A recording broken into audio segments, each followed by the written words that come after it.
Hi, welcome to the class. We'll start with fundamentals. I know sometimes fundamentals can seem a bit boring and it's tempting to skip to the fun part. But the fun part will be even more fun if you master the fundamentals right. It will be your base for the future knowledge about typography, even if you already know most of the definitions or classification methodologies. With a solid foundation, you will be able to classify a typeface or recognize their origin, understand their characteristics and what they represent. Their application will be much easier to determine. Classification will help you to combine typefaces better in the future. In the first chapter, we will cover two parts. Classification part, where I will show you how to classify typefaces based on form principles. And in fundamentals part, we'll go through few important definitions and of course the type anatomy. I will try to explain the crucial things about elements and definitions, so it will be easier to follow in the later chapters. Classification teaches us how to look at typefaces through the lens of form, history, and visual aesthetics. Font classification is not an easy task. Not because of lack of understanding by designers, but because of the different standards influenced by geographical location and language through the history. Then, with the rise of internet and web typography, classification became even more daunting task. Comparing books and modern online resources, it is yet more obvious how classification is almost everywhere different. With the rise of type foundries on the web, classification became even more simplified or just diverse. To solve this puzzle, we need to take a step back into history. Over the years, typography enthusiasts have developed various systems to define type categories and their subgroups. But broadly speaking, we can classify most typefaces into four basic groups: those with serifs, those without serifs, scripts, and decorative styles. But if we look at the historical classification, detailed distinction of serif typefaces was made by French Maximilien Vaux, where we have four main subcategories. German DIN classification puts emphasis on black-letter typefaces, where we have five subcategories. And British standards put focus on sans-serif typefaces, where we have four main subcategories. These three classifications follow the same structure, which is based on historic evolution of a typeface, with some subtle variations and differences. You can find these classification systems in typography history, and they are also taught in school, but in practice they are rarely used efficiently. Although the historic classification, when mastered, is quite effective, but for the most design practitioners and beginners, it makes it quite confusing. For example, what makes a fresh new typeface and an old style typeface? Or other typeface that is from 1800, a modern typeface? Different ways of naming those groups and their subgroups brings a lot of confusion. Furthermore, when we examine categorization on type foundries found online and other type resources or magazines about typography, classification is adjusted to a broader audience, so it can be easier to understand. In a way, we see more simplified terminology. These simplified main groups are categorized as serif typefaces, sans-serif, slab serif, display, handwritten, and blackletter.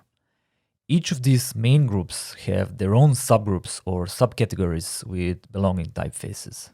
We will focus on these two main groups, serif and sans-serif typefaces. We will explore their subcategories or so-called subgroups by using a different methodology of classifying compared to historical classification. Classification that is based on form of a typeface. This should give you an understanding and teach you how to classify a typeface and use it with purpose. Let's start with serif typefaces. A serif is a small shape, a feature, that appears at the beginning or at the end of the stroke on a letter. Sometimes is referred as head serif or foot serif. To further categorize serif typefaces, there are three main subgroups: dynamic, transitional, and static. As I mentioned before, classification of these subgroups of a main serif group is according to the form model, which means the names of subgroups are determined by the principles of typefaces form. The first group is called dynamic. The letter forms are open or pronounced. The contrast axis, or so-called stress, of round letters is slightly inclined to the left. Their handwritten origins are noticeable in their construction and form. The stroke contrast is usually low. However, there are typefaces with more visible stroke contrast as a part of this group. You can see the organic type serifs. The serifs are usually bracketed and sometimes asymmetrical.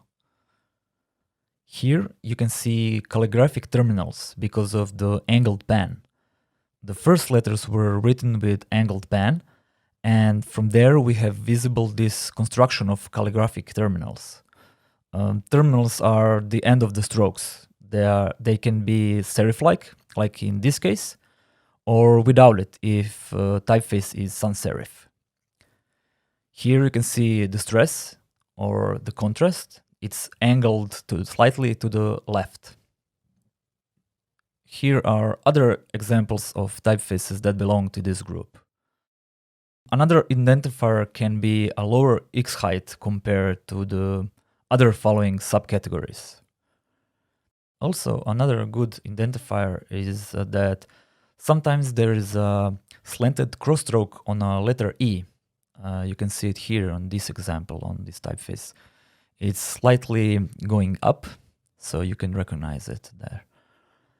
You can see the angled stress or the contrast axis here in the letter forms and here. Here are some examples of dynamic serif typefaces, how they work in use.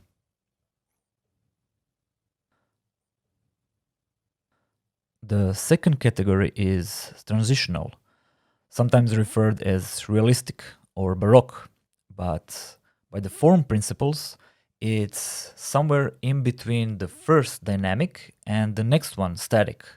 That's why it's called transitional. The stroke contrast is even stronger than in the first dynamic subgroup. The stress axis is more vertical, or sometimes it can be slightly inclined to the left. Here you can see on letter E. Serifs are bracketed and the X height is generally a bit larger. The terminals are rounded, often like small teardrops. You can see here on this example. And as I mentioned, the vertical stress is more vertical and sometimes angled. It's like a combination of two of those. Here are some type examples of those characteristics. You can see the contrast is moderate and the stress angle is varying. Let's check some examples of these transitional serif typefaces in use.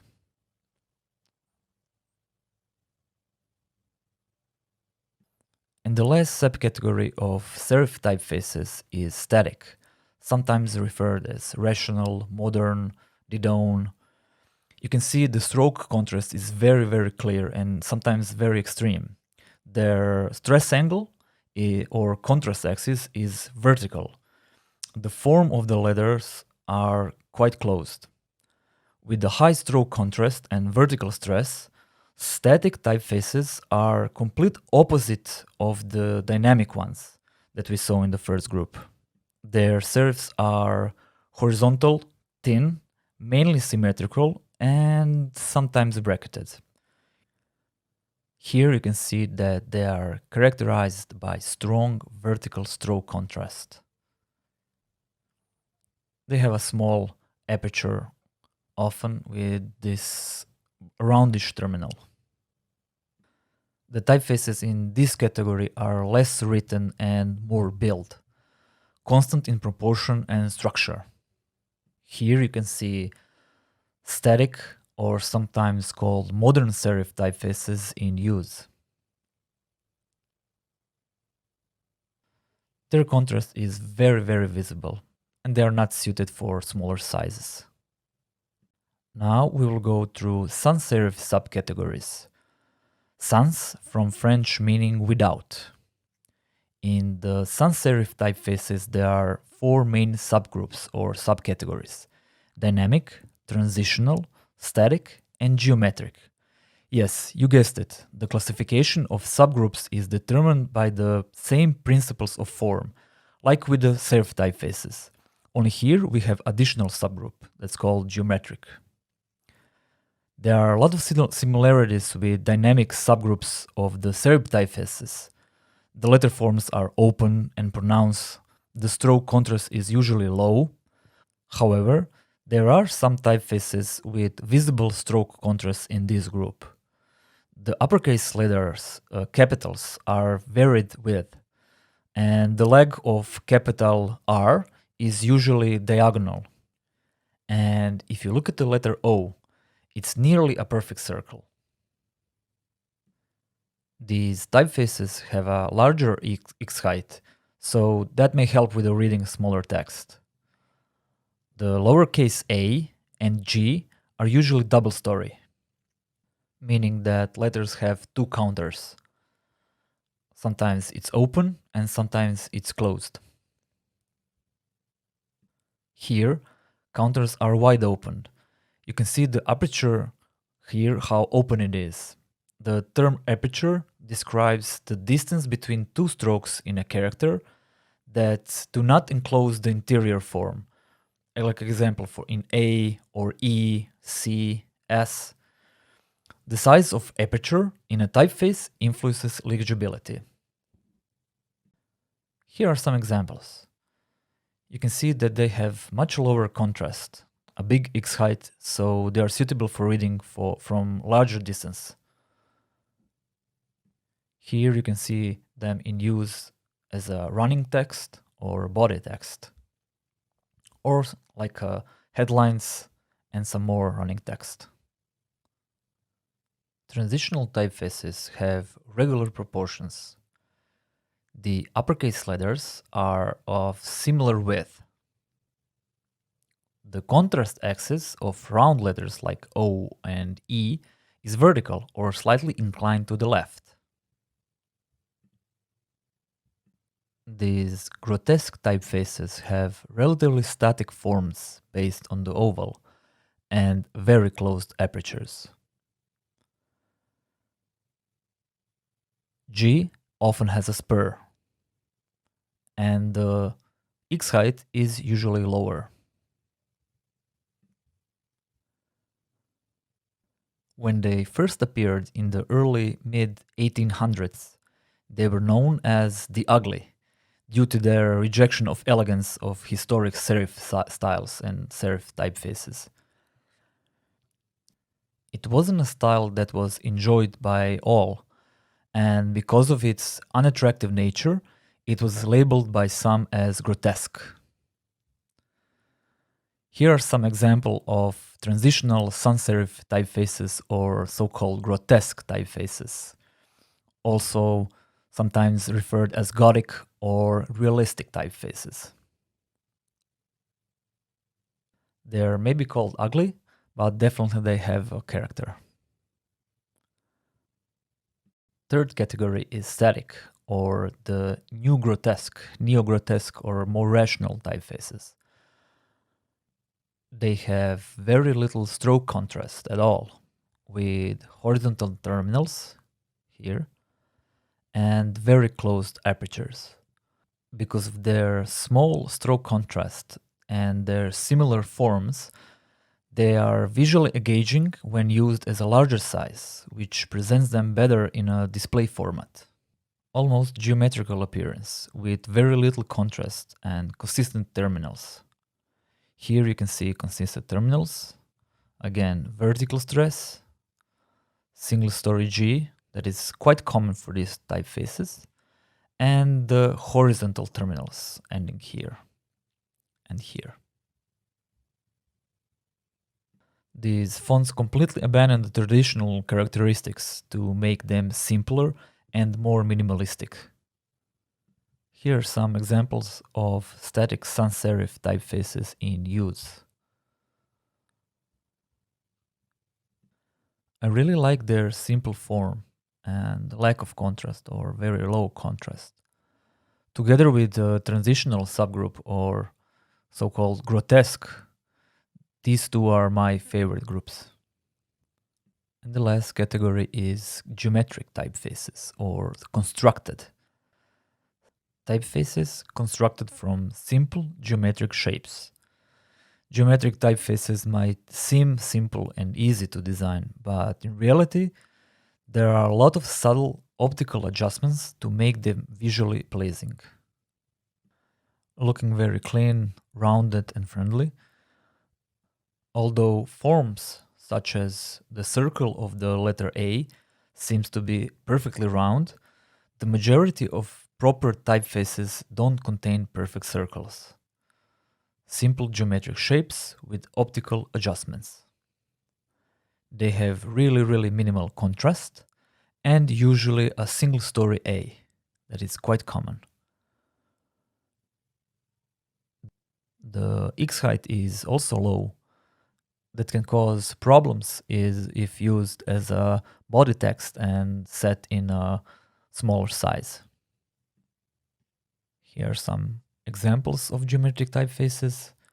Usually they have been optically corrected to give the illusion that they are circular, so they harmonize well with other letter forms. Here are some examples of geometric sans-serif typefaces in use. They have this structured and round look and feel. If you compare naming of subcategories in serif and sans-serif groups, you can see that classification based on the form principle is much simpler. It's much easier to remember and use compared to the classification that is related to a certain style or a period in history. This way, you are always looking at the typefaces based on their form and then connecting with it other ways how they are called. Knowing how to classify typefaces, you will know about their characteristics and know what they represent. From there, it's easier to connect it with your brand or a project. Also, when going through type foundries and checking the recently published typefaces, you will slowly start to see the origin or recognize the influence on which are those typefaces built upon. We'll touch upon a few more elements of anatomy to round up the knowledge from the previous part or to make it more clear. Feel free to extend your knowledge about type terminology online. You will be able to engage in more meaningful conversation about type and understand more details while getting the big picture. We'll go through some really basic terms so it can help you to follow along easier and understand it better. Let's start with character.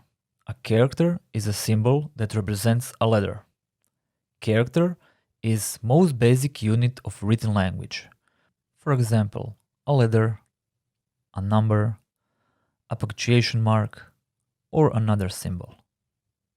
A glyph, in the other hand, is a graphical representation of a character. So the difference is, if you look at one font, a character can be represented by multiple glyphs. For example, a font can contain several glyphs for each letter, a lowercase a and a small cap a.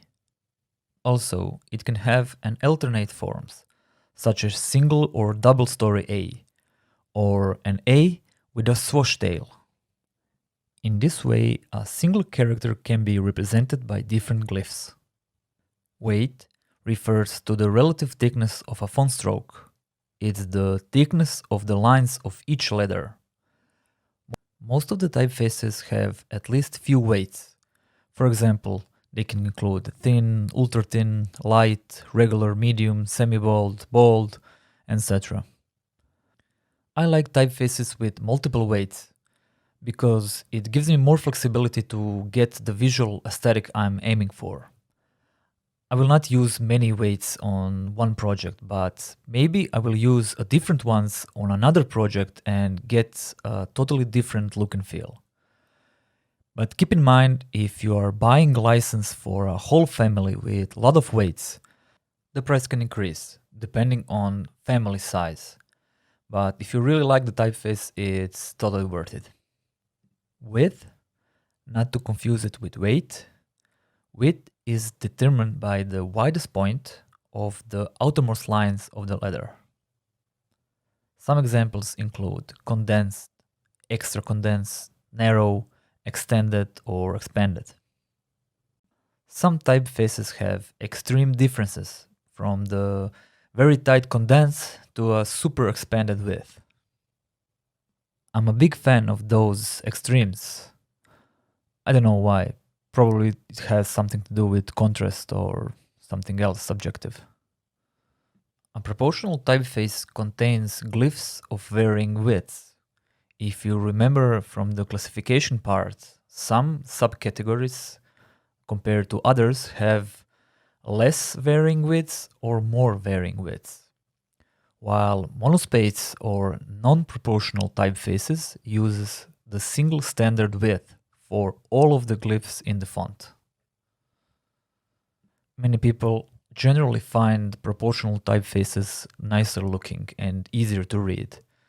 However, many proportional fonts contain fixed width tabular figures, so that columns of numbers stay aligned. Monospace typefaces function better for some purposes because their glyphs line up in neat, regular columns. Monospaced fonts are commonly used by developers for coding because monospaced fonts may also make it easier to perform optical character recognition. We already covered some basic terms of type anatomy in the section about history and classification.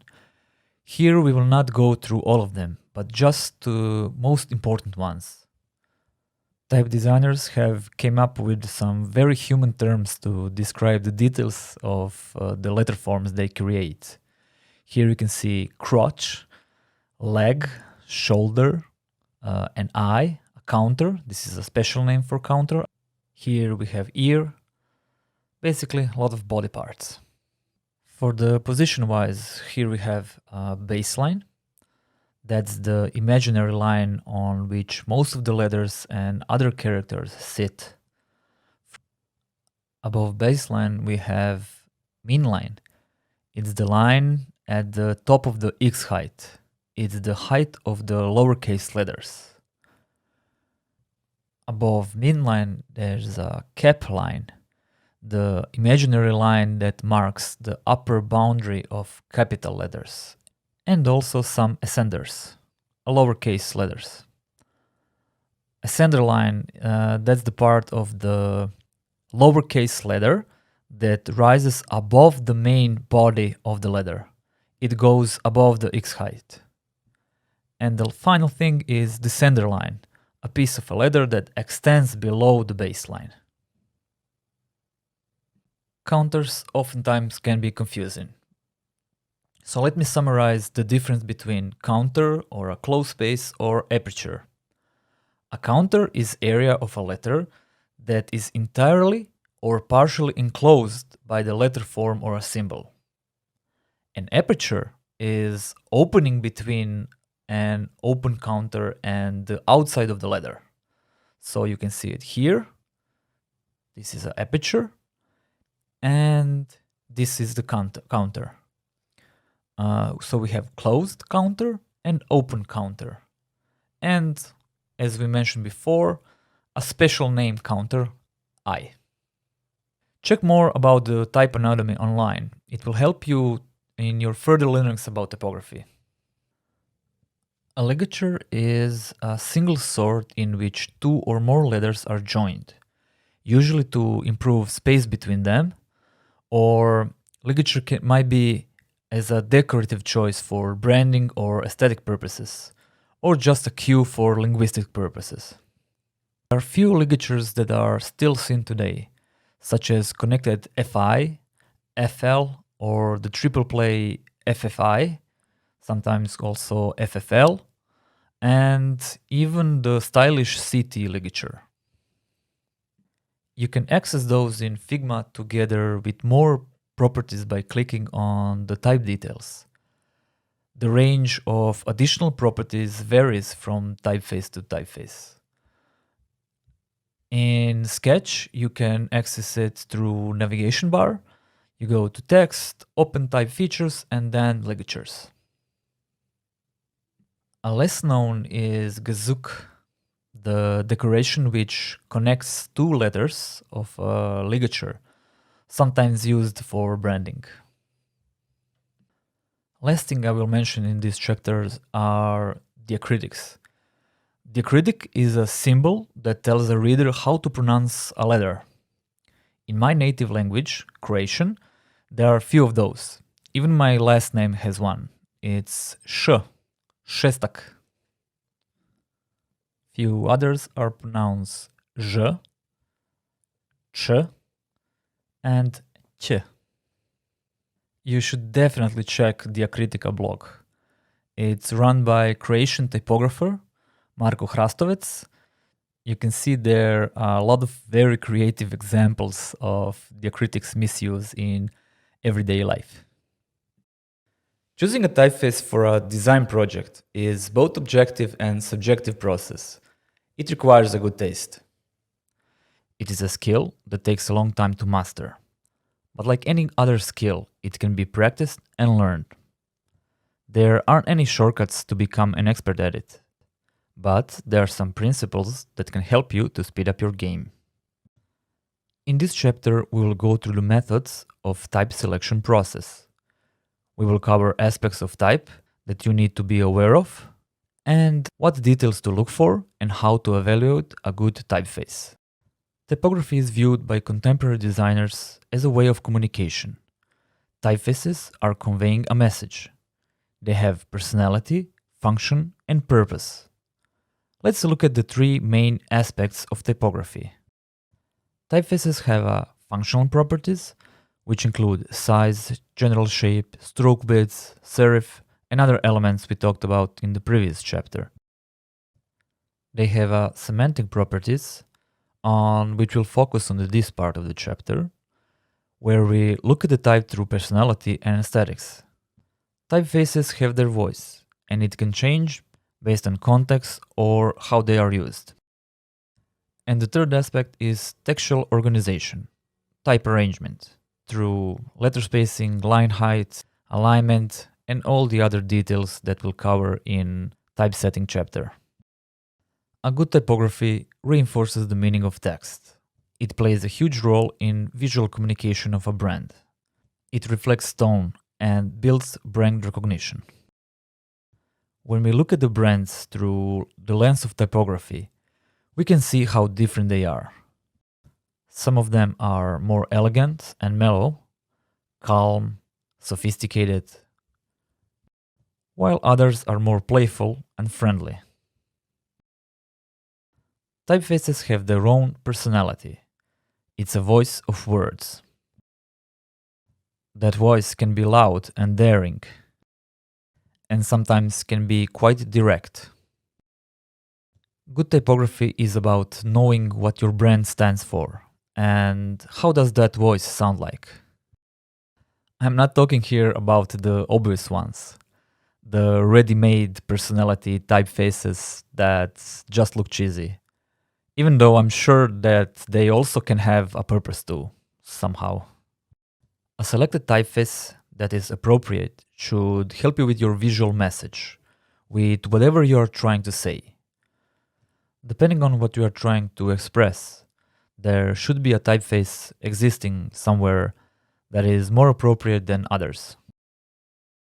Besides personality, typefaces can also have moods, just like people. Sometimes excited, happy, other times angry or sad. They can be presented as confident or as mysterious, depending on the context of use. Let's look at the examples. Here we have Founders Grotesque, a typeface from the Klim Type Foundry. It is a contemporary typeface with a classic grotesque twist. Really nice looking typeface. It combines the best details from the last century into a well-designed, up-to-date typeface. When we put it in a different context, this typeface can perform various typographic roles. Comparing Obadiah Coffee brand with the British Academy identity, the difference is significant. We see a completely different mood. Or here, where typeface is used as identity of Faculty Brewing Co. Depending on the context and combination of other design elements, visually, it can perform radically different. Here we see more different examples of use, setting a different tone across various industries. Another great example is identity of the National Museum of Republic in Brazil. There are really numerous examples of different moods. Even though typefaces are carriers of design and they rarely act completely alone, well, at least most of the time. When put into context with other design elements, they form a whole. They communicate visually and give a certain tone. On the other hand, when the type is the only graphic element that carries the communication, then we need to push it even more to get that different mood that is appropriate for a given context. We'll do that by applying basic design principles while arranging type, getting all those small details that give a certain tone to existing personality. We will cover it more in the typesetting chapter. There is an important question before you start researching typefaces. Are you researching for an appropriate typeface for a particular purpose or a project in mind? Or you are researching to see what is out there, to find interesting typefaces and catalog them for the future use? The process is quite similar, but when you are searching for a project, it would be good to have at least a broad idea of what kind of a typeface you are searching for. What are the needs of the project and context of use? All the needy and greedy stuff from the brief together with the vision of art direction. What are you trying to achieve and what kind of a visual communication is imperative for this project? I usually start by checking my lists. I have categorized lists of typefaces by groups, characteristics, or personality. I write down a few adjectives or keywords of what I'm looking for in a typeface. This helps me to narrow my search and find those physical attributes which are aligned with the brand or a design direction. I also check my favorite foundries, these ones here and many more. I will list them in a download file so you can check them by yourself. While searching for type, I explore inspiration galleries like Tumblr, Save It, or Pinterest, going down the rabbit hole. I exercise classification, trying to determine the origin. By looking at typeface style, form, and anatomy to figure out from which era or subcategory are particular elements used and combined. Other times just going with the instinct or a gut feeling, the emotional reaction that I get when I look at a particular typeface. When looking at type, I ask myself, what does this typeface communicate to me? Why did it grab my attention? Are there any particular details that stand out? What is my first impression? That's the important one. And also, how did I felt when I saw it? Sometimes it's a matter of personal taste, and I'm trying to choose a typeface that speaks to me visually in a way that could work for a project. TypeWolf, Fonts in Use, Typographica are my stops during the research. If I find anything interesting, I like to read the review on Typographica before researching about it even more. Typefaces are systems of letters, not just individual letters, so we need to look at them as a whole. Before I try or buy a typeface, I like to review the type specimen. to find out more information about a certain typeface. I read about thinking and what went into a process of making. What inspired the type designer for that particular typeface?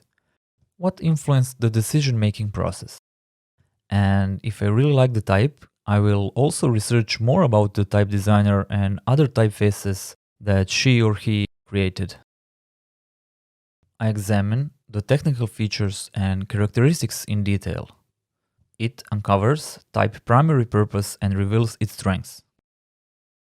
Type specimen will give you a lot of valuable insights, maybe teach you a thing or two about type making process. And for me, it's also inspirational. When I see all of the styles, examples of typesetting, I get inspired by the idea what you can do with this typeface. And a final thing, if you find anything interesting, save it. Don't forget to catalog your findings somehow. You can do it in any way it suits you. I like to create lists of typefaces together with links to type foundries or independent type designers. I keep it in Evernote, but you can do it whatever works for you best. Notion, Keep, Google Docs, whatever. When we know the brand character or understand the art direction requirements, we can apply those insights into decision-making process when choosing a typeface. Like my good friend designer Hrvoje often says, if you are not designing with content, then you are decorating. Are you a designer or a decorator? The goal is to understand the essence and find the best way to lay out information for the reader. Read and immerse yourself into the topic. By familiarizing with the content, you will cover possible typographic elements. Think about the structure and what's the best way to present that content. When there is no content to start with, for whatever the reason, restrain yourself from using lorem ipsum. By using lorem ipsum, you are working with unrealistic expectations. You are skipping important parts about structuring and arranging content while thinking about the meaning and context. Use the topic or niche content as a reference point instead. It's not ideal, but is suitable for early explorations while working with type. At least you can connect the structure with meaning. Use your research skills to find the answers. If you don't have a copywriter or a content strategist on your team, make the best of it. Write your own headlines and content bits. Doesn't have to be perfect. Make it good enough to provide purpose and a goal. Use annotations to explain the main idea and meaning behind it. The most important part is to try out the typeface. Check for the free trials on Type Foundries. They have a limited number of characters, but good enough to try them. Together with Type Specimen, it should give you enough information about the typeface. It will give you an understanding how it feels when put in use. I like to try them in Typeface style boards, or at least how I call them. Here, I try to typeset them in different sizes, try color, contrast, and weight. With some smaller tweaks, it's the best way to quickly try more typefaces at once. See how they work. It gives me options, side-by-side comparison of characteristics, look and feel, and the technical details. I also keep and use a simple type mood boards containing basic information about the type, like weights, special characteristics, purpose, or other insights and annotation for the future use. With every typeface, I try to have a context of use, to quickly get a feel how the typeface would work in a real environment. That is really helpful for high-level overview of the aesthetics, personality, or a mood. Different typefaces have a different purpose. Most mistakes come from trying to use any font in any context. An important distinction in typography is the difference between text type and display type. Text type is designed to be read at small sizes in large quantities as running text. Display typefaces have characteristics of a headline typeface. They have features that makes them hard or tiring to read at small sizes. They are just not meant for that. Some display typefaces have a prescription for usage in their specimen. For example, it can be used from 60 point and up. You could use text typeface for headlines, but you would rarely use a display typeface for a body text. Legibility and readability. Both are important. Simplest explanation for it would be, for readability, do I want to read it? And legibility, can I read it? How we set the type impacts readability or willingness to engage in reading. Readability has everything with text appeal and how it's arranged. Here we have an example how with little bit of typesetting we can improve readability. Legibility is a function of type's design. If it's not legible, then I cannot decipher one letter from the other. If we look at this example and this type, it is less legible than this example, where it's not a matter of size or color, but on the first example, the individual letters are harder to decipher because of the style of the typeface. A common question: is there a difference in using serif typefaces instead of sans-serif ones for reading, and does it affect it? Nope. Study after study has shown that there is no major differences. The difference is so peripheral to the reading process that this effect is not even worth measuring.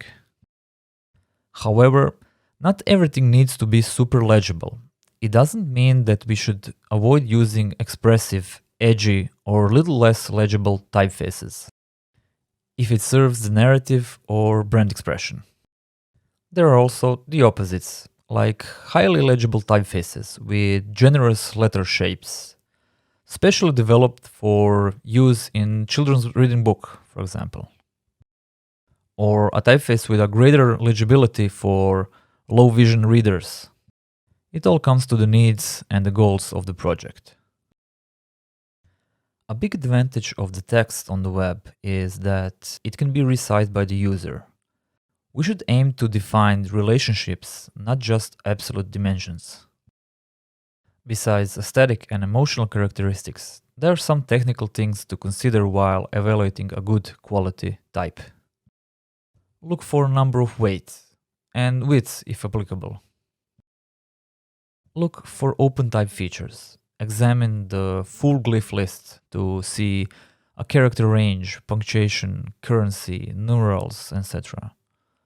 See ligatures and alternatives, special characters. See the possibilities of a typeface. Most good primary text typefaces have several sets of numerals. For example, proportional, where their character widths vary according to their design. Tabular, each character occupies the same amount of space, so they will line up in a vertical columns. Old style, figures mimic the lower cases with an X height, ascenders and descenders. They blend perfectly with the sentence case type. And lining, meant to be used in numerical manner or in combination with all caps text. Here we have a proportional and lining. That means that the numbers have different widths. They occupy vertical space in proportion based on their construction. And lining, meaning it aligns with the cap height. Uppercase letters here. Then we have proportional old style, where figures are mimicking lowercase letters.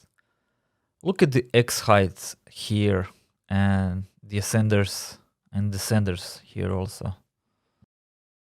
For tabular or so-called monospaced, each character occupies the same amount of space, so they will line up in a vertical columns.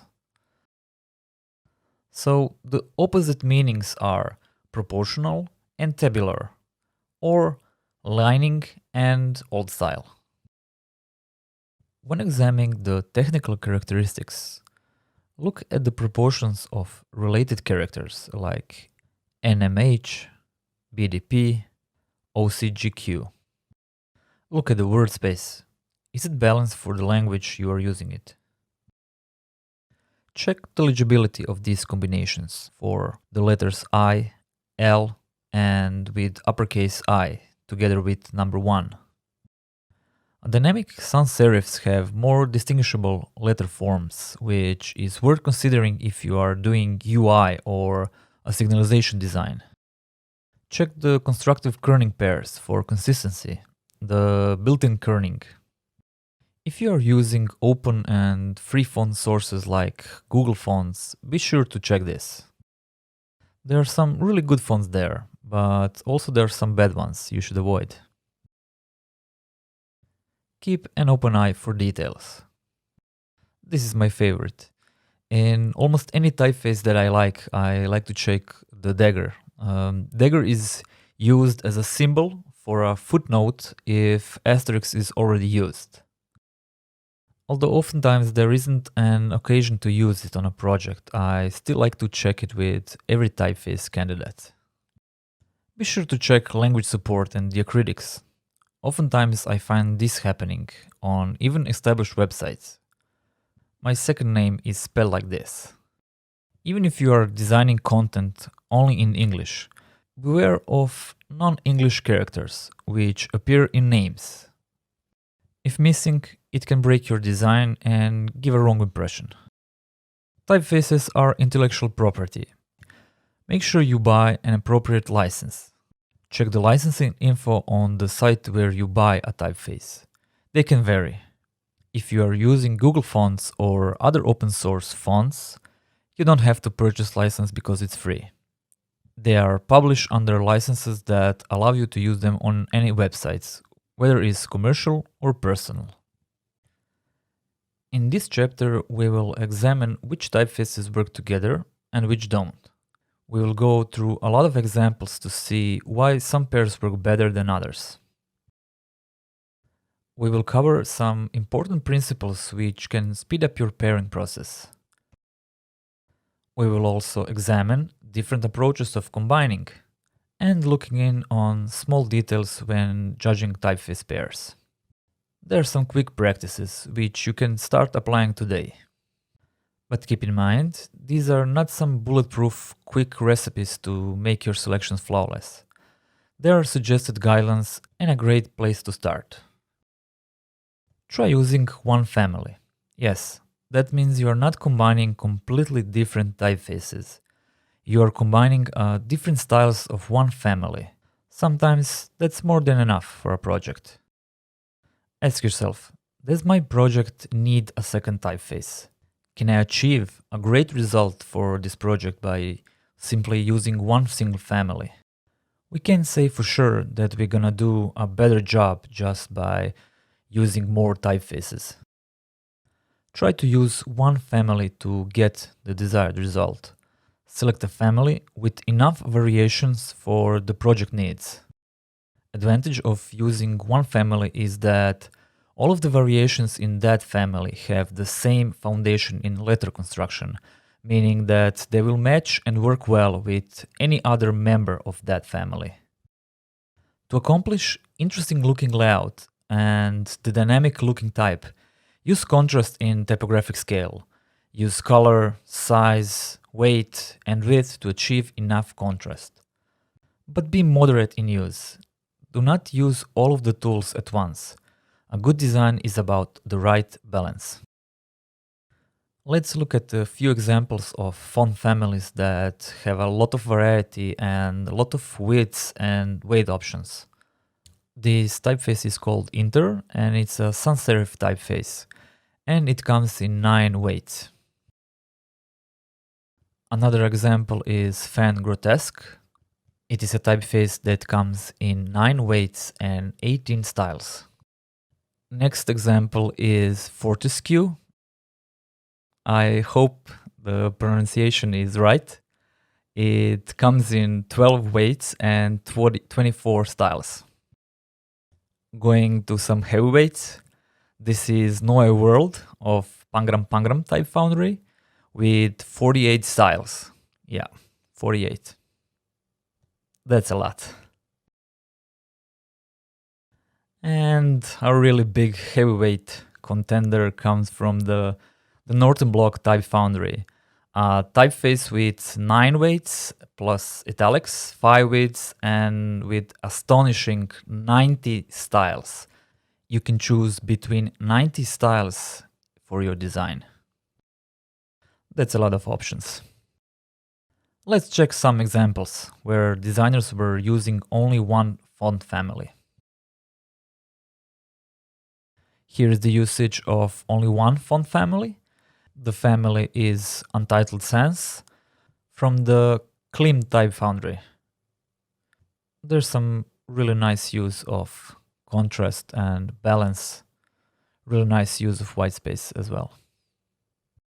Here's the usage of Neue World and usage of GT America for a completely different look and feel. Here we have Canela, that is a display typeface. It's not suited for small sizes, but if you have a large type, it can work. Another example of GT America, here with completely different vibe of a project, different look and feel. Another example of Untitled Sans, here in more toned down, minimal aesthetic, and quite contemporary design. By using a single font family, job is far from being over. Just by selecting a typeface from the same family doesn't mean that we are in a clear, that our work will be easy. We still need to make the typography work, choosing the right typeface that speaks the tone and works for the right purpose. Another good practice is pairing twins. Twins, serif and sans-serif fonts of the same family, like Stone Serif and Stone Sans. And superfamilies are those in which the typefaces in a family fall into many classifications. They can make some really nice results when paired together because of the huge differences and the similarities as well. They have similar proportions, the construction is from the same base, but they are different in style. Typefaces paired like that will not have the construction clash, but they will have a pleasing contrast and a great visual tension in design. Check out this pair, Swiss, the sans-serif typeface, together with Swiss Works, the serif typeface from the same family.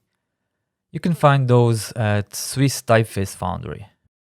They also have a really neat licensing. When you buy a typeface, you don't have to buy an extra license for each media type. Once you got yourself a license, you can use these fonts repeatedly in multiple projects for various clients and an unlimited amount of media. That includes print, websites, electronic publications, mobile apps, videos, films, you name it. Check the licensing information on every type foundry because they are different from foundry to foundry. Another great contemporary pair is a twin Untitled Sans and Untitled Serif from the Klim Type Foundry. Really beautiful design typeface family. There's an interesting story by Chris Soursby, the director and lead type designer of the Klim Type Foundry. It's about the process of Untitled Sans and Untitled Serif. He talks about the process of making these typefaces and how he didn't expect for them to become that popular. The talk is both funny and super interesting. I believe it's on YouTube. Just type in YouTube search Untitled with Chris Soursby. I will provide the link. This example is Value Sans and Value Serif from the Column Foundry. They have 7 weights and 11 styles combined together. Let's see how those pairs and superfamilies work in projects. Here it's example of Swiss and Swiss Works for Montreal Biennale by Principal Studio. Example of Untitled Sans and Untitled Serif working together. Really nice contrast and overall typesetting. Everything is nicely aligned and harmonious. Another example of Seuss pair, here for a different purpose.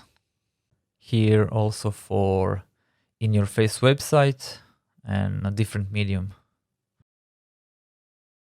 Even in newspaper design, there is a possibility to achieve enough contrast and nice overall feel by using twins. Yet again, another example of Untitled Sans and Untitled Serif. It is so nice that you can achieve a different look and feel by using same typefaces, but in a slightly different way. More examples of pairs, value sans and value serif, in a different medium and slightly different aesthetic. Let's check some superfamilies. So superfamilies are those in which the fonts in a family fall into many classifications. Like this Swiss superfamily. It has sans, serif, mono, condensed, screen, noe, you name it. A superfamily should provide you with enough options to choose from. Here we have a freight superfamily from Garage Fonts Foundry. Superfamilies are like Swiss knife, having a solution for almost every problem or situation. They are convenient to use because of many styles, and their relationship will not cause a stylistic conflict when used one with the other. Let's see those superheroes in action. This is the New York Times Mag Serif, Sans and Imperial, which are from the same superfamily. In this example, we have Freight Display and Big, Freight Text, Freight Sans, and Micro. All of these styles and typefaces are used for this particular project. But every family member has its own purpose, a role in a design. Some of them are for headlines, some of them for numerals, some of them for body copy, etc. By using a superfamily, we are ensuring that we will have enough aesthetic contrast and consistent style across the whole typographic scale or all of the typographic elements that we are using on a project. And the last example, Seuss superfamily, using 3 family members, Works, Mono, and Sans-Serif. The next quick practice is not so quick and innocent as it seems at first. Combining serif and sans, commonly suggested as a great way to combine typefaces because of their contrasting features. Some have serifs and others don't. Let's check some examples of that contrasting categories, serif and sans-serif. This combination is Nantes and Founders Grotesque. A very nice combination with great contrast. Serif typefaces and sans-serif typefaces are like opposite forces. Like some people, opposites attract because they are different and can make a good combination. Here is another example by Darby Sans and Termina. For opposites to work as a pair, they should have at least something in common. If they are completely different, they will clash. These are some joint pairs of the opposing categories of sans-serif and serif typefaces that work well. Now we're gonna check some project examples where we can see those opposing categories in action and how they complement each other by creating that interesting connection or a bond. Darby Sans and Termina in an elegant setting. Gascon and Noé Has Grotesque in a slightly different setting. Editorial New and Good Sans achieving really nice result. A few things to take into your consideration when combining serif and sans-serif typefaces together.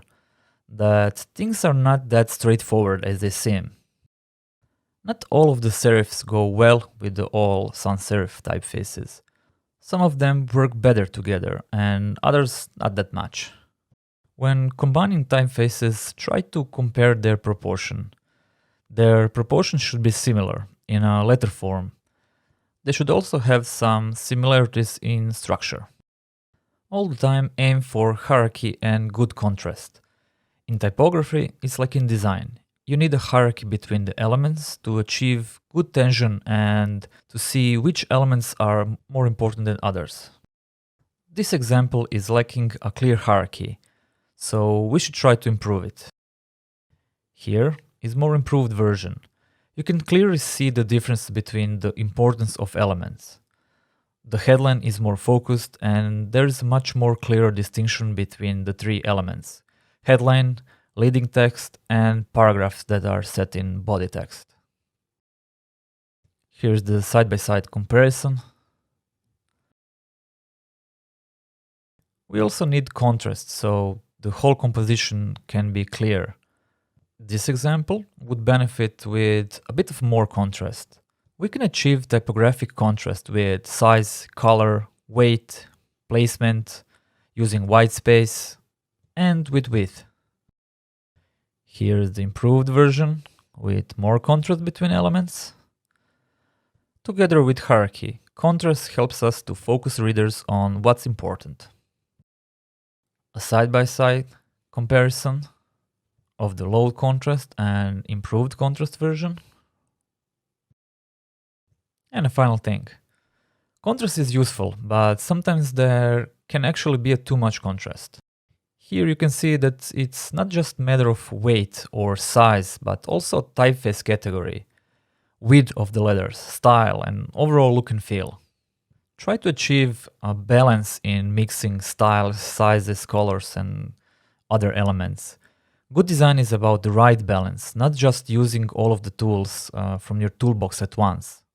Except if the project really demands it, or a brand is aiming for a certain type of aesthetic or a visual message.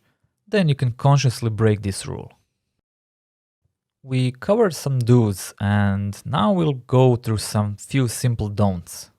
The ones that can break your entire design merely by not understanding how they work. The first one is try to avoid pairing two sans-serif typefaces together. Most of the time, there will not be enough of stylistic contrast between two of those. And because of their similar style, without serif, they could have that awkward tension. Particularly if you pair two sans-serif typefaces with a different construction or a form model. If you remember, we talked about it in the first chapter in the classification part. For example, dynamic sans-serif, also known as humanist, together with geometric sans-serif. These two would not work well together.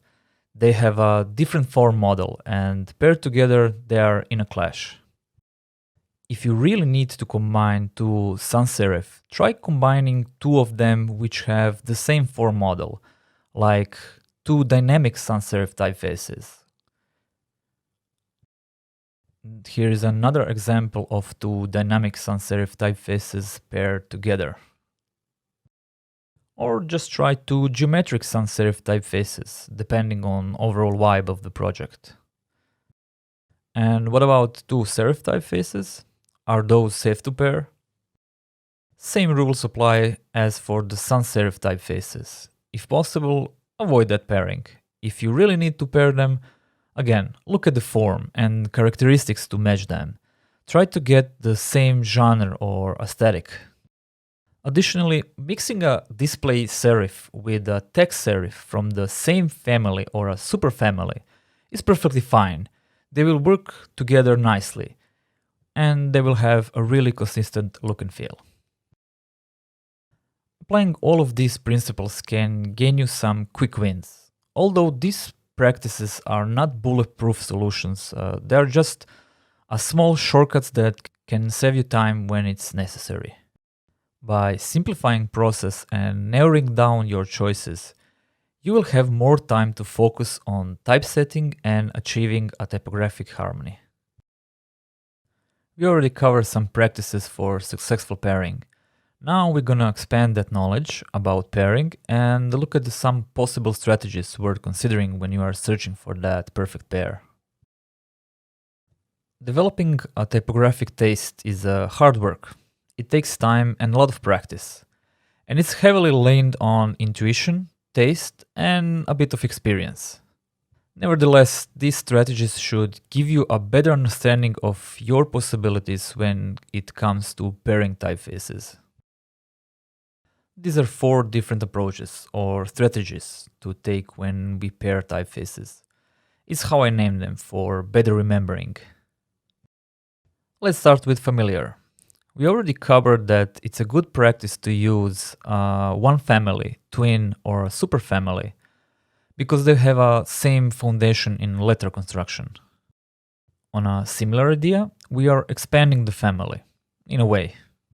Familiar strategy relies on pairing typefaces from the same type designer. Creating a typeface is a hard work, and type designers are developing a specific aesthetic, and they have a particular approach in designing their typefaces. They are building on a particular direction or a vision, which is seen in their work across all of the typefaces they have created.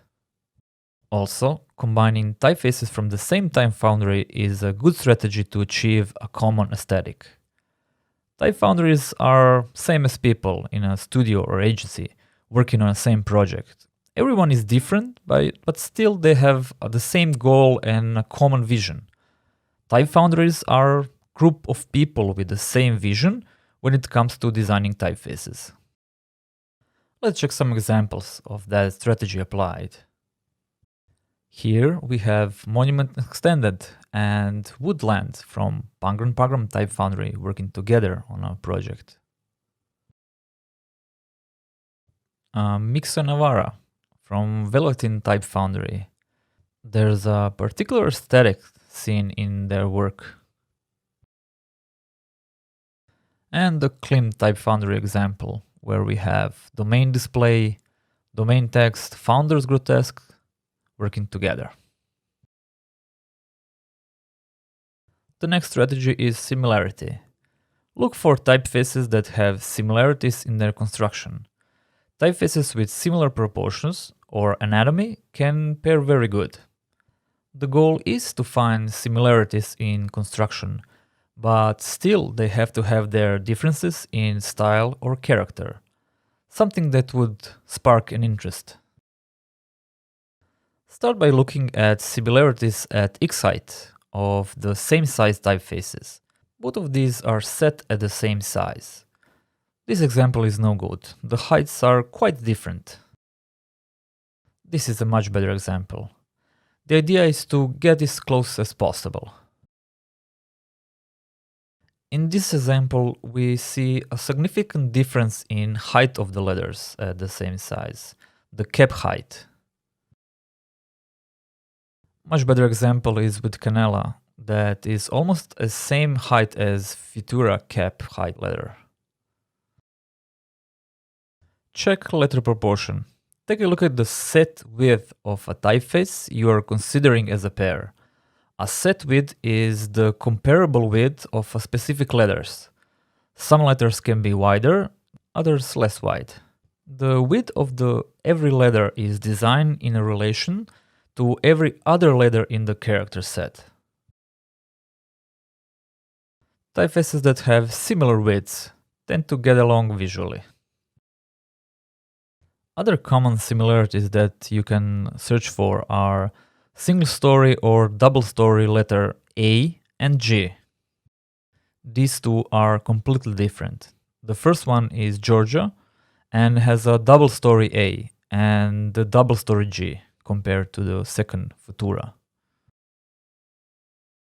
This example, not perfect but better.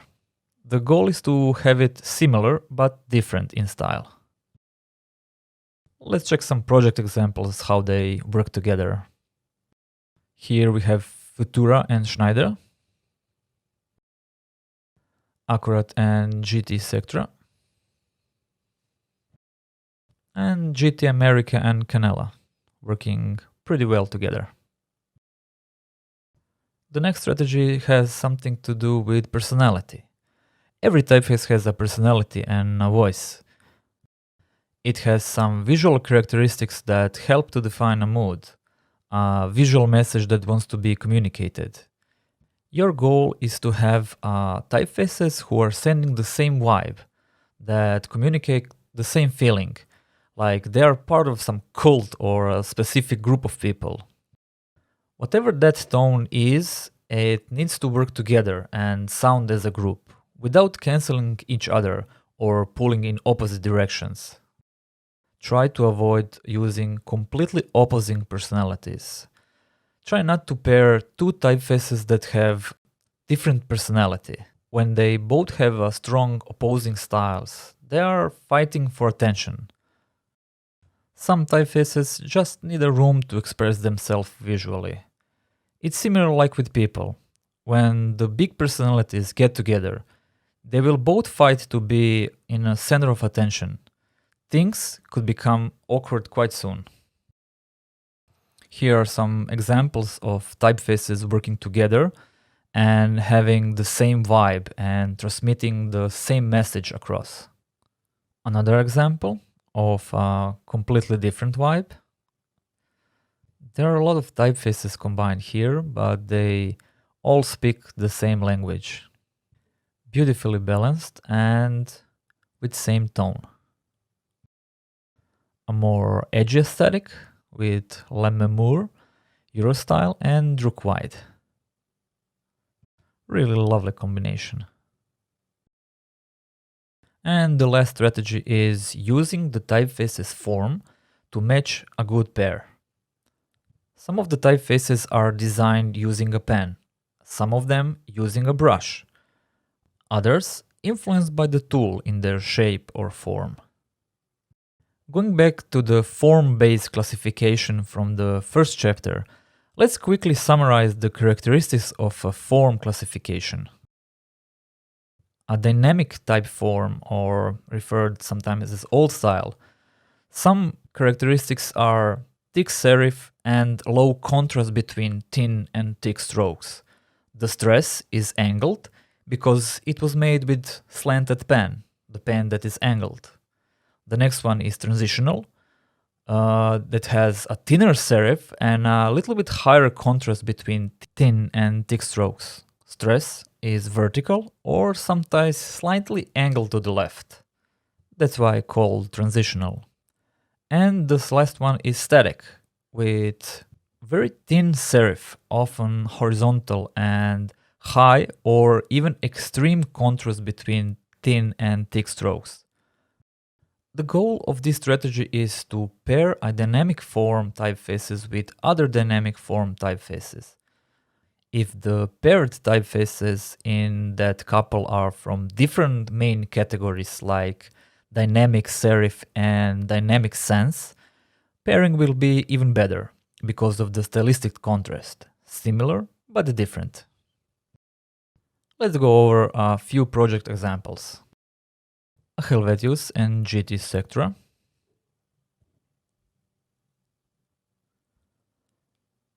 PF Isotex and NB Architect, and Financier Display and Metric. When evaluating type combinations, we need to remember our goal. What we are trying to achieve with a certain type pair. What kind of a feeling or a vibe is a selected combination transmitting? Which emotions are we trying to evoke with that combination? Remember those adjectives you defined for yourself before your research. However you pair your typefaces by personality or form, they should be always visually pleasing. And remember, typography is a lot about feeling, and it requires a lot of practice. When pairing or practicing, try as many candidates and their combinations. Analyze them, study the details, and look at the type compositions critically, trying to improve their harmony. Compare them side by side. More combinations you try, the greater the chance that you will find something interesting or unexpected. Hopefully, with applying some of the strategies we explored or even applying quick wins and good practices, you will be able to pinpoint those details that are standing in a way to a perfect pair. A good advice after some typesetting is to sleep over it and look at it next day with a fresh pair of eyes. Probably you will see things differently. Some of the combinations will not look the same as day before. That's also a good way to break the habit of using the same or very aesthetically similar type combinations in your design. And finally, to narrow down your choices, listen to your gut feeling before you select the winning pair. Your task as a designer is to make the type tastefully arranged. A beautiful set type will focus your reader and amplify your message. We'll examine how to properly work with type, which details are important in microtypography, and how to successfully break some of the rules. We already covered how every type has its purpose. A display should be used for headlines and text typefaces for body. But which one is the best to start working on typesetting? A lot of sources say when starting to arrange type, always start with a body text. I'm not sure that I agree. In most of the times that's true, but having a different purpose of a project can change your approach. If your project is text heavy and there will be a lot of reading, then you should definitely start with body. Then it will be helpful to start working on establishing that harmonious typographic scale, since the majority of the content will be body copy or similar copy size. But if your brand needs to differentiate and focus will be on headlines, then you should start with display text. If a brand needs to be heard, it needs to be loud or different, unique in a way, to get noticed amongst others. When headlines are carriers of your visual communication, focus on them first. After we selected or paired typefaces, then working with type is a critical step in our design process. Typesetting is an important method of setting the text in a layout on a page. It dictates how well our design will be and will it be pleasing and enjoyable to the reader. A typographic scale gives a rhythm to our design. It makes the type look consistent across the whole project. I usually set my scale during the project, not at the very beginning, like the first thing. I like to have a flexibility when I start and to test a content a bit, to understand it better. You can construct your own scale or use some existing solution like modular scale. Whatever suits you and the project better. Construction of a grid depends on the project needs. You could use 2-column grid or 3-column grid or 4. You get the point. For more flexibility or if a project requires, you can go even to have 24-column grid or it can be horizontal and vertical, like a tablecloth grid. Grids are an essential part when it comes to arranging elements into a layout, but they are here to help us, not to restrain us. They should be looked at like a signpost. You don't want it in your face all the time, but when you need a help with your orientation, you should be able to quickly glance them and get a help with your direction. Kerning is a process of adjusting the space between characters in a proportional typeface, while spacing or tracking is adjusting the same amount of space at once between the characters. It's the overall spacing between the letters. Kerning is about visual space, not the actual space. It needs to feel right. Most of the body text doesn't need to be spaced or rarely needs, maybe for smaller sizes when it needs to improve in legibility. We would then add a positive spacing, And for headlines, more often yes. The bigger the headline, the more it needs some negative spacing because of the size and optical harmony. Sometimes when designers want to achieve a certain aesthetic, they have a tendency to increase the line height. While that's good to some extent, keep an eye on this one. Most of the arranged paragraphs out there have their line height too big. There's a funny saying that goes, your lines are so apart of each other that a small boat can sail between them. And it's also much harder to read, because your eyes, when finishing with one line, has to make a big jump to the next line, and it gets tiring from a lot of jumping. Same goes in other direction. I understand that there is sometimes need to make the text tighter as a form of artistic direction, but be thoughtful about it. If we have longer lines in width, then it has to have a little bit more spacing between the lines. And for the shorter line length, it needs to have less spacing between the lines. How to determine the line length? How wide should the paragraph be? The same principles about reading applies. Use your best judgment. The default alignment should be left in the west part of the world. It's much easier to read. It's more natural. Particularly if there is more text to read. It becomes annoying if it's center aligned. For the smaller amount of text, it's good, it's okay. Like always, try to take your judgment on it. Keep in mind that center text is more strict or formal, serious like a tombstone. Watch out about the vertical spacing of the headlines and paragraph. In this example, it's not clear where the last headline belongs to. The proximity is not right. That's better. Those who are grouped together belongs together. And here's the side-by-side comparison.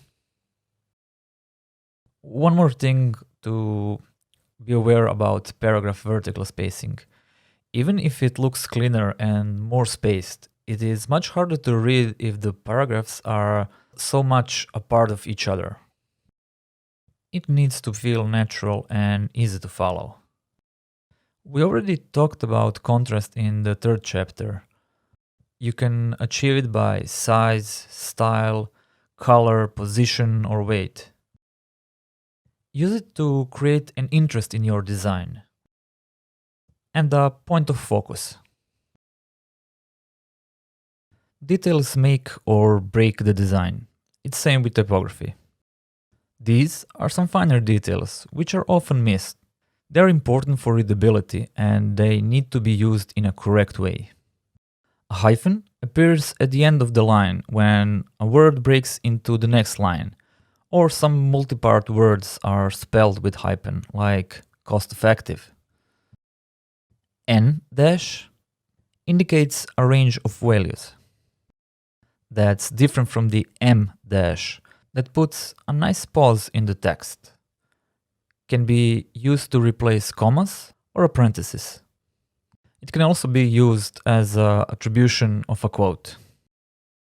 Keep your punctuation hanging, so the text would be perfectly vertically aligned and easier to read, without breaking your eyes flow. Use a proper multiplication and fraction symbols. With numerals, use all style figures when having numbers in between the running text. They will align with the lowercase letters and feel more cohesive. Use tabular or monospace numerals for a perfect alignment when using numbers in a table. We covered a lot of practices, principles, and conventions. They're here to assist you and help you to move in the right direction. Once you feel more confident in your skill and a typographic eye, rules are to be bent or broken. Some of the best work is being made by questioning common patterns and breaking the firmly established rules. Let's look at some of the examples of how these rules have been successfully broken. A common rule on how many typefaces you are using on your project: that you shouldn't use more than 2 or 3 fonts per project.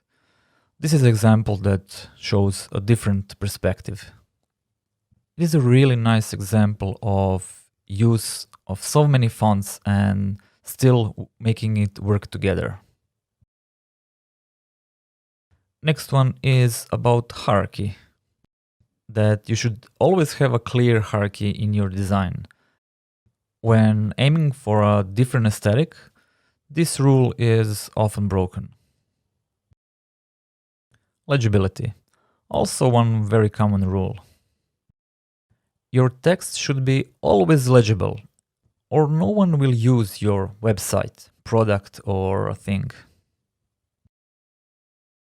And this example, I've also used it in this course when mixing the typefaces together. That you shouldn't mix typefaces with opposing personalities. But what if the brand is eclectic and very, very unique? Then breaking this rule really serves the right purpose for this project. This is a great example made by Built in Amsterdam agency. Getting better at typography has to do with a little bit of learning and inspiring yourself, and a lot of practicing. Practicing without learning, or just learning without practicing, will only slow your process in becoming better at typography. In this final chapter, we will cover where to find inspiration and expand your knowledge. Also, we will cover some practical tips for practicing, and finally, going through some valuable resources and links. There is a great short video about the difference between our taste, influenced by the things we get inspired from, and our ability to produce good work. Video is called The Gap by Ira Glass, and you should definitely take a few minutes out of your schedule and watch it. A lot of things will be clear to you. It is a short story about the secret of creative success. The story has a strong message and it's beautifully crafted. In short, the essence is, if we are only feeding the inputs of our mind with inspiration and not executing on it, we are constantly widening the gap between what we know that is great work and what we are able to produce. I will leave the link in the download file. To become better designers, we need to inspire ourselves. Everything that goes in our mind is unconsciously produced in some way. That doesn't mean that we need to spend our days by researching the heck out of the internet. Claudio Guglieri has put it so thoughtfully. Inspiration is like sugar. A little bit will give you a kick, but if you ingest too much of it, you feel sick and unmotivated. Keep these two things in your mind, the gap and the sugar.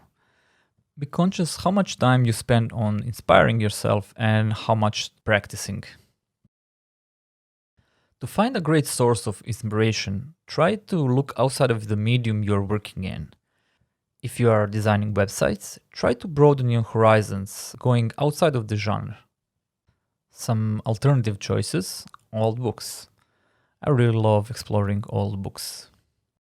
Typography in other cultures.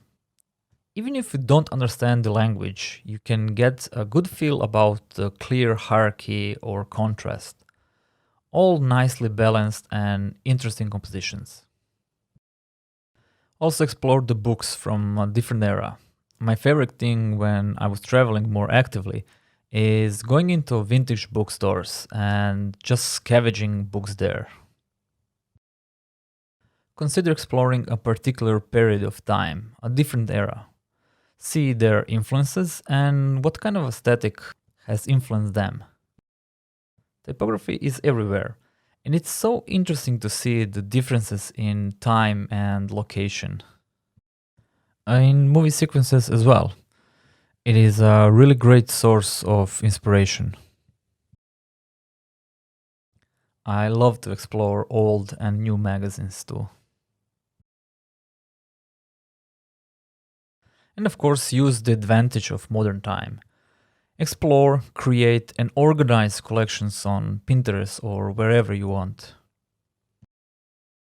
Or see a particular aesthetic, depending on which type of work are you saving on Save It the most. And lastly, check the inspiration galleries. There are so many good examples from the awards, Site Inspire, Wow Web, Brutalist Webs, all of really nice galleries. Be sure to catalog your findings. It will be easier for the future to recall or find a particular reference.